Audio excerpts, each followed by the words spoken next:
अरे कहीं सच में मर के मैं स्वर्ग में तो नहीं आ गया? माँ को याद कर रहे थे ना। तुम्हारी जिंदगी की हर पीड़ा, हर कठिनाई तुम्हारे साफ दिल की परीक्षा थी। और तुम्हें ये जानकर बहुत खुशी होगी वरदान कि तुम सभी परीक्षा में सफल रहे। परीक्षा? अरे और कितनी परीक्षा देनी पड़ेगी मुझे माँ? आप ही बताइए। मेरी मोहब्बत से मुझे धोखा मिल गया। मेरी माँ मौत से जूझ रही है। देखिए माँ, अगर आप सच में कृपा करती है ना, तो मुझ पे भी कृपा कीजिए। कुछ ऐसा कीजिए जिससे मेरी किस्मत बदल जाए। तथास्तु। मैं तुम्हें एक तिलस्मी ताकत देती हूँ। तुम्हारे नाम के साथ साथ अब तुम्हारी जिंदगी भी एक वरदान बन जाएगी। मैं कुछ समझा नहीं माँ। आज के बाद से तुम जिस भी चीज के बारे में पूरे विश्वास के साथ सोचोगे, वो सीधे तुम्हारी मुट्ठी में आ जाएगी। हाँ, पर ध्यान रखना वरदान, इस दिव्य शक्ति के कुछ बहुत सख्त नियम हैं। एक छोटी सी गलती करने पर भी तुम्हारी सारी शक्तियाँ तुम्हें छोड़कर जा सकती हैं। मेरे इस वरदान के जरिए 24 घंटे में तुम्हारी 4 इच्छाएं पूरी होंगी। यानी कि तुम दिन में सिर्फ 4 बार ही शक्ति का इस्तेमाल कर पाओगे। दूसरा नियम है, चंद्र ग्रहण की रात तुम्हारी सारी शक्तियाँ पूर्ण रूप से निष्क्रिय हो जाएंगी। तीसरा नियम और सबसे जरूरी नियम, तुम इस वरदान से किसी ऐसी चीज को नहीं मांग सकते जिससे किसी की जान चली जाए। बहुत बहुत कृपा आपकी माँ।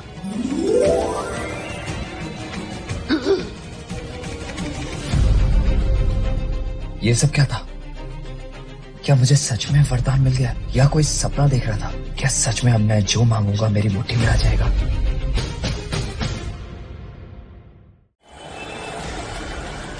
मेरी माँ हॉस्पिटल में मौत से लड़ रही है। उनका ऑपरेशन, उन्हें 5 लाख रुपए चाहिए। कहां से जुगाड़ करें इतने पैसे इतने कम वक्त में? आप दोनों सच में महान हैं। आप दोनों की जितनी प्रशंसा की जाए तो कम है। 20 साल हो गए हम गरीबों को दान कर रहे हैं, उस उम्मीद में कि हमें हमारा खोया हुआ बेटा वापस मिले, लेकिन आज तक उसकी कोई खबर हमें नहीं मिली। ये चुपचाप तेरे गले में हीरो का हार है ना, उसे निकाल के मुझे दे दे। दुष्ट, ये क्या कर रहा है तू? तू जानता है ये कौन है? ये देवगढ़ के राजा हैं जिनके एक संकेत पर संपूर्ण देवगढ़ रुक जाता है। पर अभी तो ये चाकू की धार के आगे झुकी हुई है। पीछे हट जा, वरना इसकी गर्दन रेत दूंगा यहीं पे।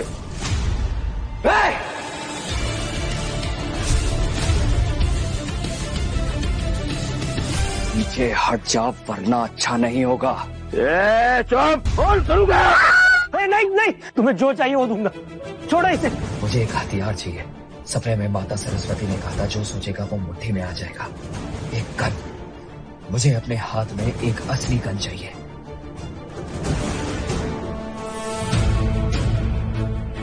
नौटंकी, क्या मांग रहा? बंद करके आंखों को अपने। देखा, मैं ही पागल हूँ। ये चमत्कार वगैरह कुछ नहीं होता। वो सब बस एक गरीब का भूखा सपना था। देखो, आपको जो भी चाहिए, पैसा, जायदाद, जमीन, मैं सब दे दूंगा। जा लेकर आ। तुम इस वरदान से किसी ऐसी चीज को नहीं मांग सकते जिससे किसी की जान चली जाए। शायद इसलिए वरदान ने काम नहीं किया, क्योंकि मैंने असली गन मांगी। असली गन नहीं, खिलौना बंदूक चाहिए।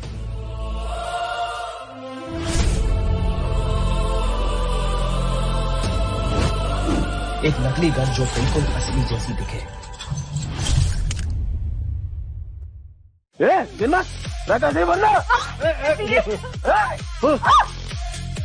पीछे हट, हाथ हटा। ये गन तेरे पास कहां से आ गई? अबे हाथ हटा, वरना तेरा हाथ चलने से पहले मेरी उंगली चल जाएगी। चल निकल जाए यहाँ से। आइंदा आज के बाद यहाँ पे दिखना मत, समझा? चल निकल निकल।